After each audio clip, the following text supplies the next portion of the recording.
Welcome back to All Things 80s and welcome to the first Christmas special of 2020. Now, every day until Christmas Eve, we're going to have a new episode looking at each decade of the 80s and what Christmas meant for that particular decade. So, as we're counting down, we're going to start with 1989. Now, starting with the toys, the number one toy in 1989 was the Nintendo Game Boy. And as we can see here, it actually retailed for £69.95, which in the grand scheme of things doesn't seem too bad. Now, the games admittedly were quite expensive. They were anything from sort of £22 up to almost £30. Now, for me, this completely passed me by because at this point in time, 1989, I was very much an outdoors kind of kid. So if I wasn't playing golf, I was playing football. And I just did not have time to sit down and play video games. So I have never had a Nintendo Game Boy. I've not even had one in my hand. But I thought it would be interesting to see what other toys were available in 1989. So I'm taking a look here at the Argos catalogue for Christmas 1989 and just going to go through it page by page. And I have to confess, there really isn't much that interests me. I mean, perhaps Skeletrix would have been something that I would have enjoyed playing with. These He-Man toys, I have no idea what they are, but they're not the Masters of the Universe that I'm familiar with. The Transformers did not look good, I have to say. Not impressed by those at all. Boglins was something of no interest to me. I was never into Ghostbusters toys. Board games, I mean, I did have Screwball Scramble. Always wanted Ghost Castle, but there's nothing really jumping out and grabbing my attention as being something that I must have. Also, as well, I was 15 at the time. So obviously, my time with toys had long since passed. So, in all honesty, looking back, I didn't really miss much in terms of the toys that were available at that time. So, in this segment, I'm just going to share my own memories of that particular Christmas. Now, I have to say that 1989 was a particularly unmemorable Christmas because the only gift I have any strong memory of receiving that year was Iron Maiden's Made in England VHS videotape. Nothing else about this year sticks in my memory, so this will be a very brief segment on this episode, but as we go back through the decade, I have so many more great memories, great toys to share. So I can only assume that in 1989, I was so much into my golf and football that aside from the Iron Maiden VHS cassette, the only other gifts I probably would have got that year were things like a golf sweater or socks, maybe some chocolate. Like I said, I have vaguely any memory at all from 1989, but as I said, keep watching these episodes. They will get better in this segment especially. So in this segment, we're going to take a look and see what was on BBC One on Christmas Day on each year during the decade. Now, starting with 1989, the schedule commenced with Children's BBC at 7 a.m. and it was presented by Andy Peters and Lisa Jones. I do not recall Lisa Jones, but if memory serves, Andy Peters, I think he was the black guy that took over from, was it Andy Crane, who was in the broom cupboard? And he, of course, took over from Philip Schofield with the Gordon the Gopher. So that was at 7 a.m. because, of course, all the kids are up at 4 a.m. opening their gifts. So by 7, they want to see some TV. So at 10 past 7, Bluetooth, the Christmas elf. I have no idea what that is. 7:30, Playdays, the Christmas tree stop. Vaguely remember Playdays. 7:50 was Ziggy's Gift. I have no idea what that is. 8:15, A Merry Mirthworm Christmas. Bert Worm tries to help with the Christmas preparations. Don't recall that. 8:40, A Flintstones Christmas. Okay, classic. 9:30, Eggs and Baker with Cheryl Baker. And I remember Cheryl Baker, but I don't remember this show. Interesting. 9:55 a.m. The weather. 10 o'clock, Christmas celebration, hosted by Roy Castle. Record breakers, I think, and good trumpet player. 11 a.m. Noel's Christmas presents. I remember this. I probably did watch this very one. 12 o'clock, noon, Christmas comedy cracker, a lunchtime menu of classic BBC comedy, starting with Porridge. Oh, excellent. Followed by Dad's Army. Very good. Some Mothers Do Have 'Em. Now that's some classic British comedy right there. Then at 2 o'clock we had the Top of the Pops Christmas show. That was essential viewing for me back in the 80s. Followed by the Queen's Speech, which I always found rather boring. At 3:15, Bread. Now, I'm looking at the description here about the Boswells. That, I think, was a sitcom based on a Scouse family, I think. Next up, 4:05, Only Fools and Horses. And this episode was called The Jolly Boys Outing. Excellent stuff, Only Fools and Horses. Next up was the news at 5:30 with Jill Dando and Weather with Michael Fish. Now, Jill Dando, for some reason, I think she may have been murdered in the 90s. Don't quote me on that. 5:35, the Russ Abbott Christmas show. Now that's interesting because I could have sworn that Russ Abbott was an ITV guy. So he may have switched. And special guest Les Dennis. Very good. And the movie at 6:15 was Crocodile Dundee. Good, good, good. 7:50 we had Agatha Christie's Miss Marple. I think if I remember rightly, I always found that quite boring. And next up, In Sickness and in Health. Now, wasn't that Alf Garnett? Alf Garnett. Now, wasn't he like, he was quite racist in some of the things he said? I'm assuming if it is the same character I'm thinking of, you couldn't possibly show that in this day and age, unfortunately.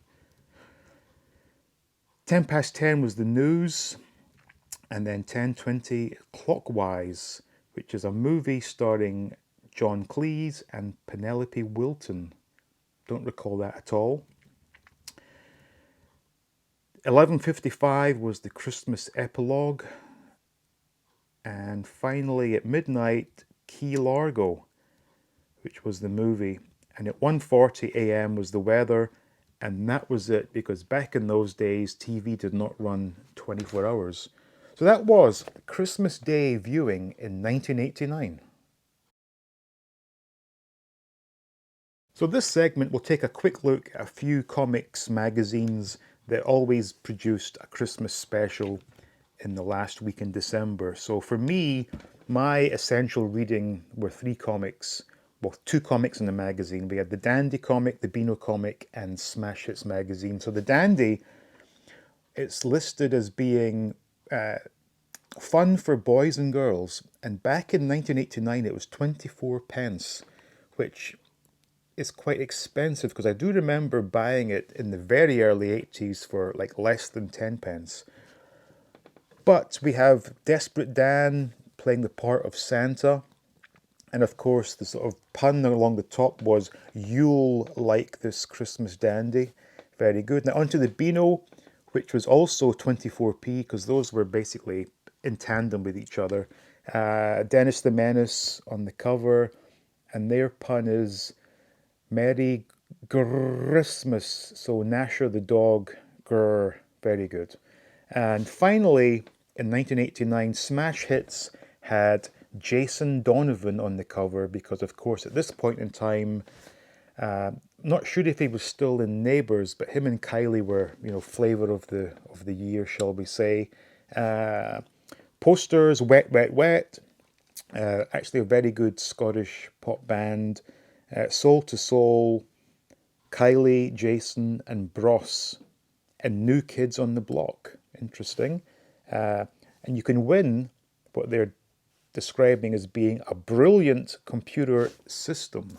So who knows what that is? Also featured Nena Cherry, Sydney Youngblood. That name rings a bell, but I couldn't tell you how. Madonna, Bon Jovi, and the Stone Roses. I didn't realise the sort of Manchester indie scene was alive in '89. I thought that was more of a '90s thing, but there you go.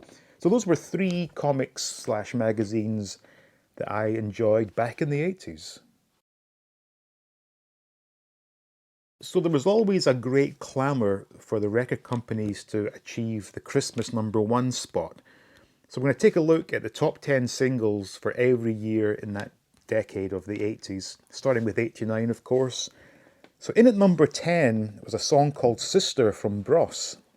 Number 9, Don't Know Much by Linda Ronstadt and Aaron Neville.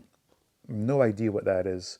Number 8 was I Don't Want to Lose You from Tina Turner. Number 7, Lambada from Kaoma. I think I remember that. Number 6, Get a Life by Soul to Soul. Don't remember that. Number 5, Dear Jessie from Madonna. Number 4, Donald Where's Your Trousers by Andy Stewart, which, if I remember rightly, was a classic Scottish comedian, and this was a re-release of this sort of humorous song, which was another sort of classic British thing where, for some reason, we lapped up novelty songs.